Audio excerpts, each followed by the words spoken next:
ना गुट अब फुट गुट कौन चला लेगा? किसको हिम्मत है पार्टी में चलाने का? गुट नहीं है। गुट चला लेगा? किसको हिम्मत है इस पार्टी में गुट चलाने का? नीतीश कुमार जी इस पार्टी के सर्वमान्य नेता हैं, कोई गुट नहीं, केवल एक गुट नीतीश कुमार जी का। नमस्कार, आप लाइव सीरीज देख रहे हैं, आपके साथ मैं हूं वसीम खान।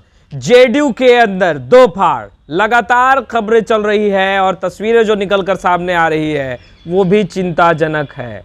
रत्नेश सदा बिहार सरकार में मंत्री है, उनका ऑडियो भी वायरल हो रहा है।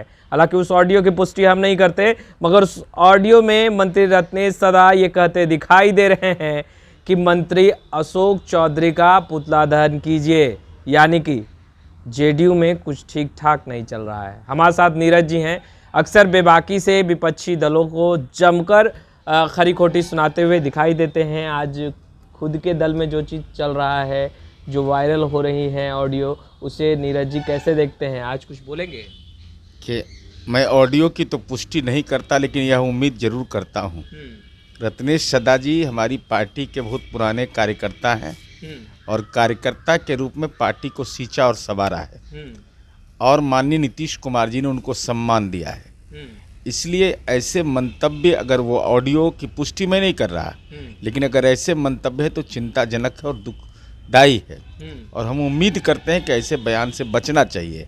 ऐसे मैं इतने दावे के साथ जरूर कह सकता हूँ कि अगर जनता दल यू में एक भी कार्यकर्ता रहेगा तो रत्नेश सदा जी रहेंगे नीतीश कुमार जी के साथ ही, पर जो प्रारंभिक काल से पार्टी के साथ रहे। ये वाकया पहला नहीं है। अशोक चौधरी को लेकर के जेडीयू के विधायक भी एक बार उन्होंने कहा था कि सही नहीं कर रहे हैं। एक बात समझना इस पार्टी में जरूरी है, न हमको भ्रम है न किसी को भ्रम है। हाँ, नेता एक ही नीतीश कुमार जी हैं, हाँ, बाकी सब सहयोगी हैं।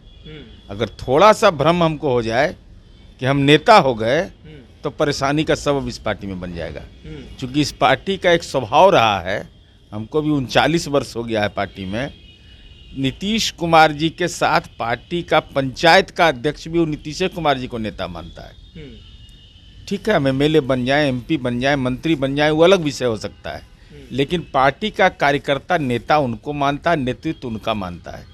इसलिए पार्टी में कहीं असहजता की स्थिति नहीं रहती है। और ये पार्टी का नाम है यूनाइटेड, दो गुट नहीं है। ना गुट अब फुट गुट कौन चला लेगा? किसको हिम्मत है पार्टी में चलाने का? गुट चला लेगा? किसको हिम्मत है इस पार्टी में गुट चलाने का? नीतीश कुमार जी इस पार्टी के सर्वमान्य नेता हैं, कोई गुट नहीं, केवल एक गुट नीतीश कुमार जी का गुट। बीजेपी पहले से भी दावा करती रही है कि जेडीयू जल्द दो गुटों में बढ़ जाएगी, सरकार गिर जाएगी, ये तमाम बातें। और अब धीरे धीरे चीज़ें जो निकल कर सामने आ रही है, हालांकि पुष्टि ना आप करते हैं ना हम कर रहे हैं, और ऑडियो जो वायरल हो रहा है चिंताजनक है। नहीं, मैंने कहा कि यह ऑडियो की पुष्टि मैं नहीं करता, लेकिन रत्नेश सदा पार्टी के पुराने कार्यकर्ता हैं।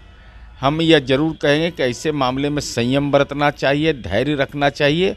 और इतना भी मैंने कहा है कि अगर एक पार्टी भी कार्यकर्ता का बचेगा तो रत्नेश सदा नीतीश कुमार जी के साथ रहेंगे, इसमें भी कहीं भी दो मत नहीं। संज्ञान लेगी पार्टी का नेतृत्व इस सवाल पर मेरे अधिकार क्षेत्र में नहीं है। लेकिन दूसरा सवाल है, भाजपा वाला क्या बोलता है ये बताइए तो। ये तो राजनीतिक रूप से दरिद्र हो गया है। अब बताइए ना, भाजपा में कभी सुना था प्रदेश अध्यक्ष कैलिफोर्निया पब्लिक यूनिवर्सिटी का? कभी सुना था कि आरएसएस का नहीं? प्यार से कह रहे हैं मुख्यमंत्री नीतीश जी, बताइए तिथि निर्धारित कीजिए, शिलान्यास किया जाए दरभंगा एम्स का। तो क्या दरभंगा एम्स की चर्चा करके ढोल पीट रहे? लज्जा नहीं लग रहा है कि माननीय नीतीश कुमार जी और राज्य सरकार लगातार बार बार कह रही थी कि जो डीएमसीएच है वह पर्याप्त नहीं है, सही नहीं है, शोभना बाईपास पर बनाइए। आज हमारी बात सच साबित हुई ना, और ढिंढोरा पीट रहे हैं कि हम हॉस्पिटल बना रहे हैं। अरे लज्जा नहीं लगता है? अरे जितना बेड का हम बनाए हुए हैं डीएमसीएच 1030 बेड का, दरभंगा एम्स तो 760 बेड का है। 760 बेड का दरभंगा एम्स है। अब 2500 बेड का तो नीतीश जी अभी शिलान्यास करके आए हैं। अब बताइए, कर एम्स बना रहे हैं, एम्स बना रहे हैं। अरे भैया, ये 2500 और 1030 जोड़ लो तो कितना हो गया? 3530 था। तो आप लोग सवाल खड़े नहीं, हम सवाल अब जब साथ बोल रहे हैं कि आइए साथ। अरे भाई, हम ये कह रहे हैं कि नाटक क्यों करते हैं? एम्स हमारा हक है, कोई कृपा नहीं है। नाटक क्या कर रहे हैं? नहीं, नाटक नहीं है। अरे भाई, एम्स नई दिल्ली आपने बनाया 1637 बेड का। बिहार ने कौन सा गुनाह किया है कि 760 बेड का होगा? वो तो बोल रहे हैं पीएम मोदी भी आएंगे। भाई आप एक बार तिथि तो निर्धारित कीजिए। अरे तिथि हम निर्धारित करेंगे। जमीन हमारा आपने तय किया कि जमीन हम दे रहे हैं शोभना बाईपास पर। आप स्वीकार कर लिए कि जो आप बोल रहे हैं सही है, बोल रहे हैं। तो आपको आना है कि नहीं आना है, कि वीडियो कॉन्फ्रेंसिंग से करना है, कि केदारनाथ के गुफा से ही रिमोट दबा देना है? ये तो प्रधानमंत्री का कार्यालय तय करेगा।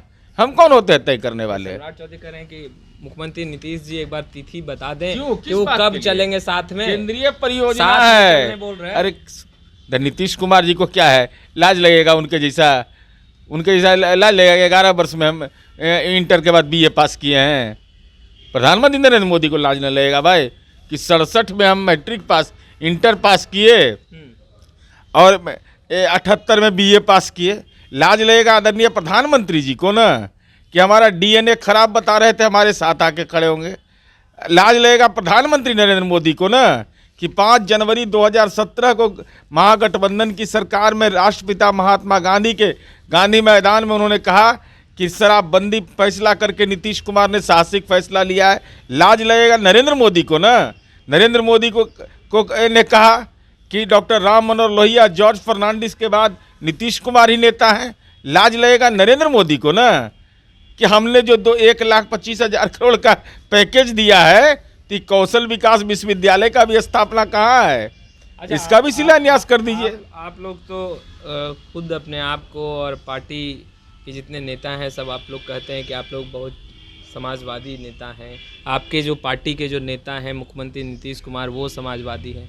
फिर शुभ अशुभ वाली बातों में आप लोग कहाँ पड़ गए? नहीं, इसलिए कि प्रधानमंत्री पद की मर्यादा सम्राट चौधरी ने रहने नहीं दिया। प्रधानमंत्री जी के बारे में सम्राट चौधरी जी ने पहले बयान दे दिया कि प्रधानमंत्री नरेंद्र मोदी अशुभ हैं। किसके लिए? ये तो बाद में ना, इंडिया गठबंधन के लिए। अशुभ तो उन्होंने मान लिया। हमको बड़ा पीड़ा हुई। आपके पार्टी के ही मंत्री कह रहे हैं, श्रवण कुमार जी की देश में कुछ अच्छा हो वहाँ पर पीएम मोदी को नहीं जाना चाहिए। अरे भाई परेशानी हो गई है ना। इस देश में परंपरा का देश है। माननीय श्रवण कुमार जी के कहने का निहितार्थ यह है कि आप अगर नहीं जाते, सरदार वल्लभ भाई पटेल का अपमान नहीं करते, स्वतंत्रता सेनानी के, उनकी आत्मा का अपमान नहीं करते, कहने का यह अर्थ था, तो हम वर्ल्ड कप जीत जाते। आपका आगमन हुआ, प्राण चला गया। तब तो कल हो के फिर आप लोग कहिएगा दरभंगा एम्स के भी शिलान्यास और उद्घाटन में मत जाइए। नहीं, हम यह नहीं कहेंगे, लेकिन हम यह जरूर कहेंगे कि अब देख लीजिए चुनाव परिणाम क्या आने वाला है। अगर चुनाव परिणाम फिर प्रतिकूल चला गया भारतीय जनता पार्टी के, तब तो सवाल खड़ा होगा न कि भाई सनातनी का पौवा पार्टी पर विचार तो जरूर जनता करेगी कि जहाँ जहाँ गए वहाँ पार लगाए, जहाँ जहाँ संतन के पैर पड़े वहाँ पैर लगाए, वहाँ पार लगाए।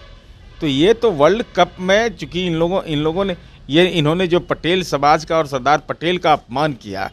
आज सरदार पटेल स्वतंत्रता सेनानी हैं, उनका अपमान करके जिंदा में अपना नामाकरण कर लिया। ये सनातन धर्म में नहीं होता है ऐसा।